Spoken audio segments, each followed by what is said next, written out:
যেমন হয় বেনারসে কিংবা অযোধ্যায়, তেমনই গঙ্গা আরতি এবার গঙ্গাসাগরেও, সঙ্গে বিভিন্ন বাদ্যযন্ত্র সংযোগে সাংস্কৃতিক অনুষ্ঠানও। মেগা ইভেন্ট সাক্ষী থাকলেন তীর্থযাত্রীরা। 8ই জানুয়ারি থেকে শুরু হয়ে গিয়েছে গঙ্গাসাগর মেলা।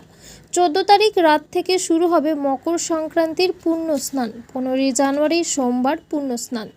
পুণ্যার্থীদের ঢল নেমেছে কপিলমুনি আশ্রমে। জমজমাট মেলা প্রাঙ্গণ সারা দেশ থেকে আসা পুণ্যার্থীর ভিড় করে রেখেছেন গঙ্গাসাগরের তীর। যেন এক টুকরো ভারত। মুগ্ধ চোখে ভক্তি ভরে গঙ্গা আরতি দেখছেন মানুষ। বারাণসী অযোধ্যার চেয়েও কোনো অংশে কম নয় এই অনুষ্ঠান। কপিলমুনির আশ্রম থেকে বর্ণাঢ্য শোভাযাত্রা করে সাগর তীরে পৌঁছন হাজার হাজার মানুষ। মেলায় ও পুণ্যস্নানে নিরাপত্তা ব্যবস্থা জোরদার করতে মোতায়েন রয়েছে কয়েক হাজার পুলিশ।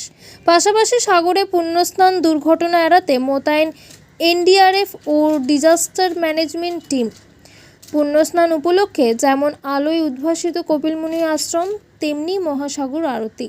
কদিন হাড় কাঁপানো ঠান্ডা না থাকলেও সংক্রান্তির শেষ লগ্নে পারদ পতন যেন মকর সংক্রান্তির আমেজ কয়েক গুণ বাড়িয়ে দিয়েছে।